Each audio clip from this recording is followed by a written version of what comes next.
मैं आप सबसे एक बात ईमानदारी से पूछता हूं, और संजय भाई अगर आप मेरी बात सुन रहे हो तो इसको इशू बनाइए। इसलिए मैंने कहा, मेरा निजी तौर पे मेरा अपना स्वार्थ कुछ नहीं है। ये जो पूरा एक यात्रा चल रही है जिसमें आप सब जानते हैं कितने लोग हैं, चाहे वो RSN सिंह साहब हो, GD बख्शी हो, सुशील पंडित हो, कैप्टन सिकंदर रिजवी साहब हो, ललित अंबरदार हो, अंकुर शर्मा हो, प्रोफेसर कपिल कुमार हो, DGP विक्रम सिंह हो, ये तमाम सारे लोग जो हैं लगातार दिन रात बिना किसी सत्ता के लालच में, बिना किसी पाने की उम्मीद में अपने जीवन को जीने के बाद उनको लगता है कि इस वक्त राष्ट्र सुनना चाहता है, और इस राष्ट्र को सुनाने के लिए 21वीं सदी का जो सबसे बड़ा आविष्कार है, जिसे पूरी दुनिया कहती है कि ये 21वीं सदी भारत की होगी, जो लोग कहते हैं उन्होंने ही भारत के लोगों की आवाज कैसे दूर तक जाए, कैसे कम्युनिकेशन के जो माध्यम थे, चाहे वो टेलीविजन था या वो रेडियो था या वो अखबार था, उस पे एक खास विशेष सोच के लोगों ने उस पे कब्जा कर लिया था। तो आम जनमानस, जो वो गांव में बैठा आदमी है, जो परिंदों की आवाज दोपहर में हो रही होती है और परिंदे यकायक छतों पे लौटना शुरू कर देते हैं, तो वो बता देता है कि भूकंप आने वाला है। वो आदमी वो मजबूत ना हो पाए, उसकी पहचान यहां हो पाए। इसलिए आपको साथ क्या क्या अपराध किए, मैं अब उसकी शुरुआत करता हूं। 15 अगस्त 1947 को मैं एक चीज जानना चाहता हूं।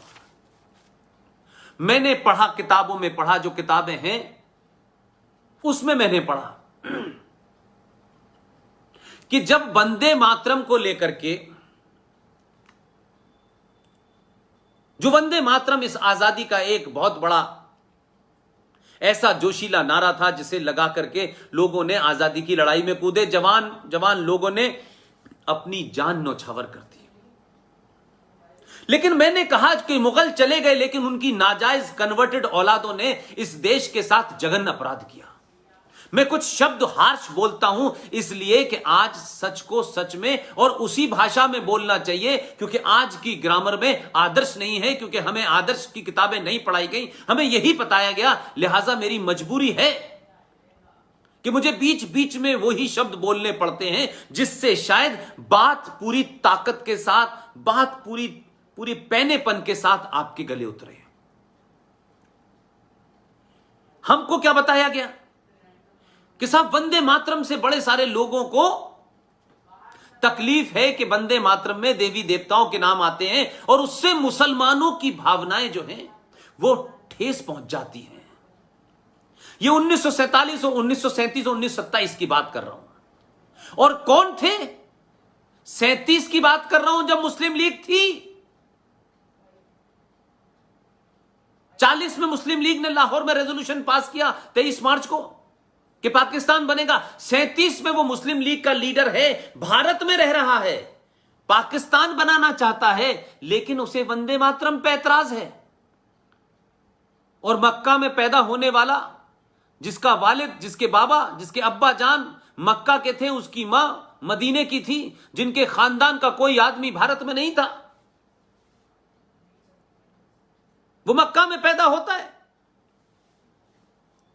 1888 में, और 1902 में भारत आ जाता है। उसके माता पिता लेके आते हैं।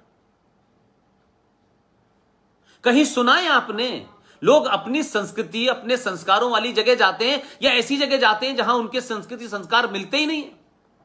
और वो आया, उसके मां बाप उसे लेकर के कलकत्ता आ गए, और कलकत्ता में 1902 में वो भारत आए और 1906 में मुस्लिम लीग बनी और सारा स्टेज सेटल हो गया कि किस तरीके से जो खिलाफत मूवमेंट था उसको भारत में कैसे स्थापित किया जाए, उसका कुछ रंग अलग होगा, उसकी कुछ स्टाइल अलग होगी, उसके चेहरे अलग होंगे, वो किसी और खिलाफ में आएगा, वो किसी और अच्छे से सुंदर पैकिंग में दिया जाएगा, लेकिन एजेंडा वही था। तो 1888 में 1888 में मक्का में पैदा होने वाला एक शख्स 1902 को भारत आया, 1906 के अंदर मुस्लिम लीग बनी और आजाद हुआ भारत 1947 में।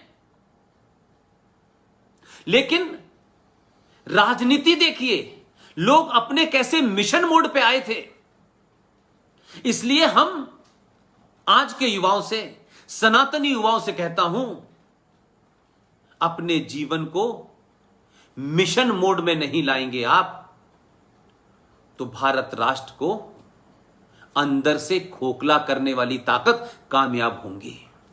क्योंकि अंदर भी लोग हैं, बाहर भी लोग हैं, बॉर्डर पे भी लोग हैं, कश्मीर में भी हैं, केरला में भी हैं, मालदा में भी हैं, अलीगढ़ में भी हैं, रामपुर में भी हैं। पूरे देश में हमारी और सुशील पंडित और तमाम सारे लोगों की स्थिति ये कहती है, जो हमारी स्टडी है वो ये बताती है, 500 से ज्यादा कश्मीर बन चुके हैं। एक कश्मीर में से कुछ हटाने से, कुछ बढ़ाने से संवैधानिक तौर पे तो कुछ हुआ है, लेकिन हमारे सोने से यह स्थिति हो गई है। इसलिए मेरी आपसे विनती है युवाओं, यह सवाल नहीं पूछा जाना चाहिए कि जिस समय में डॉक्टर राधा कृष्णन जैसा विद्वान वो मौजूद हो और उनके पास ज्ञान का भंडार हो, हम कितने भोले हैं कि सत्ता पर बैठने वाले लोगों को डॉक्टर राधा कृष्णन जैसा महान ज्ञानी आदमी, उसे भारत का पहला शिक्षा मंत्री नहीं बनाया। एक अनपढ़ जाहिल, न किसी स्कूल में गया, न किसी कॉलेज में गया, न किसी यूनिवर्सिटी में गया, एक मदरसे से निकलने वाले आदमी को भारत का पहला शिक्षा मंत्री बनाया, जिसका नाम भी अपने आप में विवादास्पद है। उस नाम के बारे में भी अगर आप सोचेंगे तो आपको लगेगा कि यह हमसे छुपाया क्यों गया। छुपाया तो गया, लेकिन आपने भी मेरे भाई लोगों पढ़ने की और उसको खोजने की कोशिश नहीं की। इसलिए अगर आज यह मीनार हिल रही है, अगर ये राष्ट्र रूपी भारत की जड़ों को कहीं हमें हल्का सा जलजला महसूस हो रहा है, तो इस जलजले का तो इलाज करने के लिए आपने राज की सत्ता में जिन लोगों को बिठाया है, वो जो कर सकते हैं कर रहे हैं। लेकिन अगर इसकी जड़ में कुछ नीम के अंदर कुछ ईंटें खोखली रख के लोग गए हैं कि हमारे जाने के 100 साल के बाद ये बिल्डिंग गिर जाएगी, उनको जानना जरूरी है। अगर आप इस खोखली और कमजोर इमारत के ऊपर एक और घर बना करके, हो सकता है कि आपके जीवन में आपके परिवार की पूरी पीढ़ी कट के चली जाए, लेकिन एक राष्ट्र के रूप में वो कभी भी मजबूत नहीं हो सकती। मेहनत का काम है, तकलीफ का काम है, लेकिन अगर सही माने में राष्ट्र से प्यार करते हो, इस राष्ट्र को बचाना चाहते हो, इस संस्कृति, इन परंपराओं को बचाना चाहते हो, जो संस्कृति पूरी दुनिया में अपनी संस्कृति के कारण जानी जाती है, और पूरी दुनिया आपको उसी संस्कृति, उन्हीं सभ्यताओं और उन्हीं संस्कारों के कारण आपका लोहा मानती है। आपको 1947 के बाद के भारत से कोई नहीं जानता। उस मक्कार, उस मुनाफिक शिक्षा मंत्री का नाम, जिसे आप सिर्फ मौलाना अबुल कलाम आजाद कहते हैं। यह सोचा कभी आपने? एक विदेशी जिसका भारत की संस्कृति से कोई लेना देना नहीं था और आजाद भी हुआ तो वो शिक्षा मंत्री बना, जो शिक्षा पूरे आपके देश के, आपके समाज के चरित्र को बनाती है, जो आपके बच्चे के अंदर जहन में आपके राष्ट्र के प्रति राष्ट्र भावना जगाती है। वो आदमी कौन था? जिसका नाम था मौलाना अबुल कलाम आजाद। अब इस बहरूपिये को देखिए, इस बहरूपिये को भी बचाने के लिए कैसे काम किए गए, इसका नाम बताया गया कि यह आदमी मौलाना अबुल कलाम आजाद है। और हमारे सारे साथी, हमारे दोस्त, मैं बार बार उनसे कहता हूं कि यह 21वीं सदी है। आज आपको तर्कों से, लॉजिक से, रेफरेंस से अगर आप बात नहीं करेंगे तो आपकी बात पे कोई यकीन नहीं करेगा। और इसलिए मैंने कहा कि जो राष्ट्रवादी ताकतों ने इतिहास की चीजें लिखी हैं उनका भी थोड़ी देर के लिए रेफरेंस मत दीजिए, क्योंकि आप पे यह आरोप लगेगा